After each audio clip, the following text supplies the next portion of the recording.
dan tidak ada orang yang tidak dapat melihat wajahnya dan mengagumi dan tidak memuja.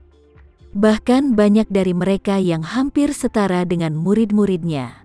Dia sedikit terkejut dengan kesabaran dan ketelitian Tama Renza, karena hanya sedikit dari generasi kedua yang kaya dari generasi kedua yang dia kenal dapat mengelola piring dasar terlebih dahulu dengan cara yang membumi.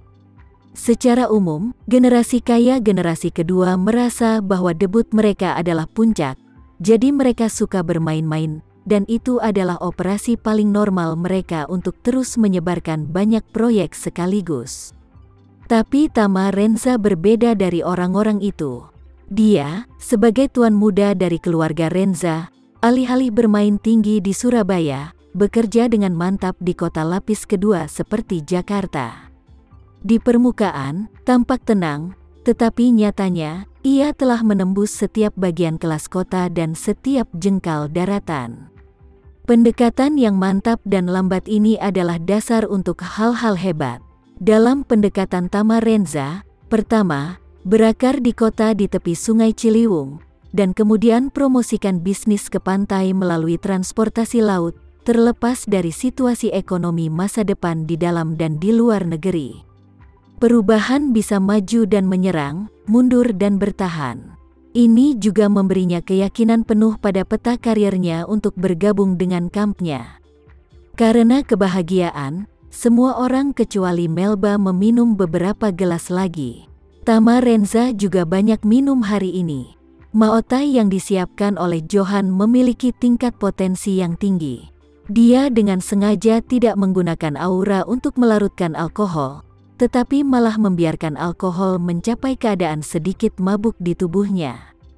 Perasaan sedikit mabuk ini membuatnya lebih senang dengan suasana hati. Ia senang karena merasa dengan kehadiran Erik Hartono dan Melba, ayah dan anak, tata ruang masa depannya di transportasi laut benar-benar stabil.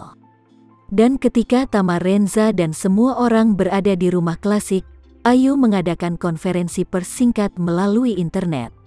Format konferensi pers disiarkan langsung melalui media online, dan lokasi siaran langsung Ayu dipilih di ruang belajar antik di rumah tua Rumah Hadid. Awalnya, semua orang berpikir bahwa dia pasti akan mengutuk Chen Sucipto di depan umum pada konferensi pers. Tetapi yang tidak dapat diharapkan semua orang adalah bahwa dia sangat tidak peduli selama seluruh proses, dan tidak memiliki sifat agresif. Pada awal konferensi pers, dia berdiri dan berkata ke kamera, "Halo semuanya, aku Ayu, cucu perempuan dari keluarga Sucipto. Selama waktu ini, terima kasih atas perhatian semua orang. Aki mengadakan konferensi pers ini untuk memberitahu semua orang yang telah peduli denganku dan peduli dengan keselamatan dan kesejahteraanku. Teman-teman ibuku, ibuku Lina, dan aku telah kembali ke kehidupan keluarga yang normal dan tubuh kami juga sangat sehat. Yakinlah," setelah berbicara, dia berkata lagi, "Ibuku dan aku bukan tokoh masyarakat. Jadi saya ingin meminta maaf kepada orang-orang di negara ini karena telah menggunakan begitu banyak sumber daya publik untukku dan ibuku." Setelah itu, dia secara singkat memperkenalkan dirinya dan pengalaman ibunya dalam kecelakaan mobil. Dalam hal ini, dia tidak bersembunyi dan menutupi terlalu banyak. Artinya, seorang penyelamat membawa dia dan ibunya keluar dari terowongan gunung terlarang, dan memberi mereka perawatan profesional untuk mereka berdua.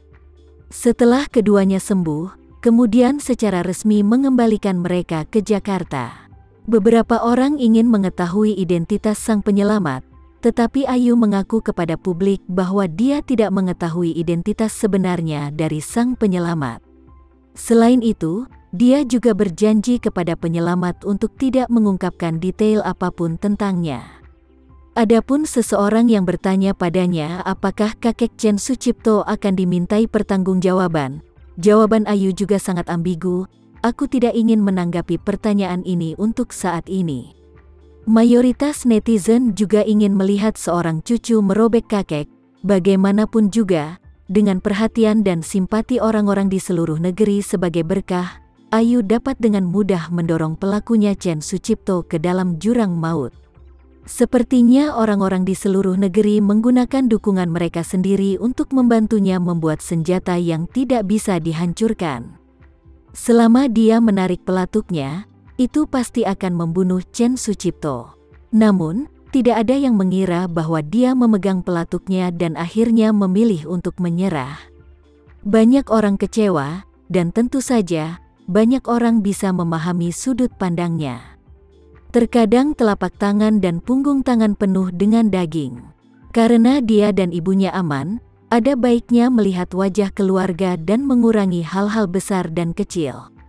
Tama Renza bisa menerima umpan berita sambil minum. Setelah sekilas melihat, bahkan penulis berita mengungkapkan kekecewaan yang mendalam.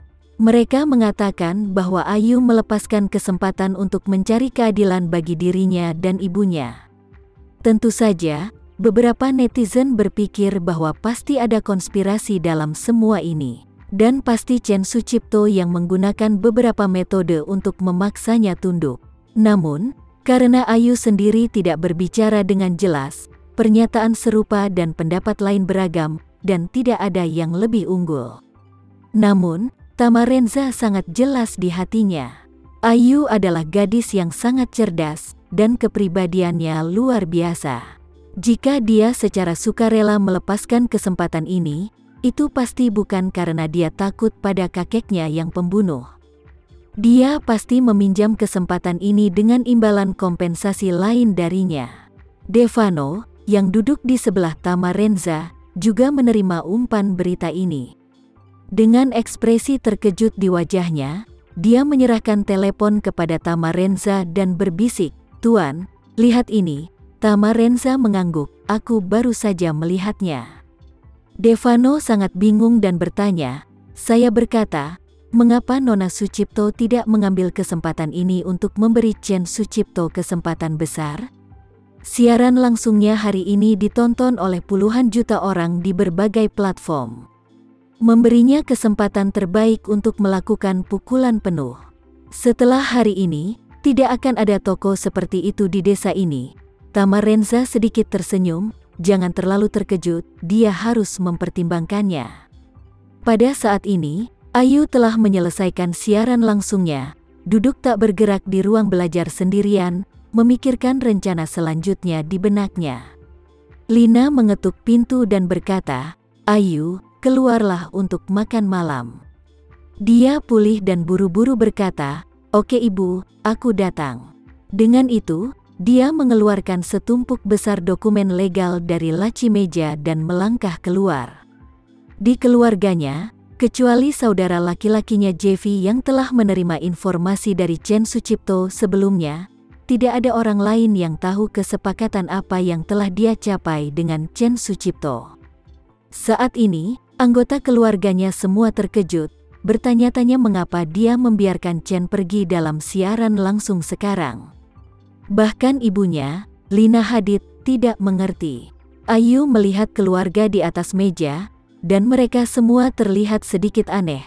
Jadi dia meletakkan tumpukan dokumen resmi di atas meja dan berkata dengan serius, "Ibu, saudara laki-laki, kakek, paman tertua, paman kedua, ada sesuatu, aku tidak melakukannya."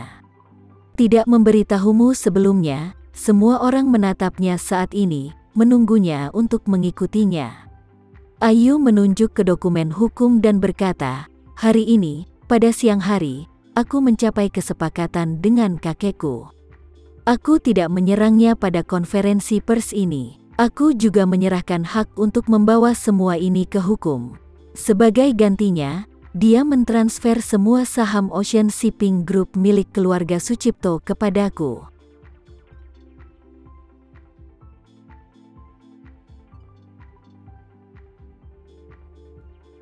Sekian dulu ya video kali ini, kita lanjutkan lagi videonya di lain waktu. Oh iya, bagaimana menurut kalian? Semoga bisa sedikit menghibur kalian semua. Untuk teman-teman yang baru nonton, jangan lupa subscribe ya, hehehe. Dan kalau teman-teman ada yang ingin gabung langganan, bisa langsung gabung saja untuk dapat fitur yang menarik dan sedikit membantu Mimin. Terima kasih banyak sudah menonton, sampai jumpa lagi, bye.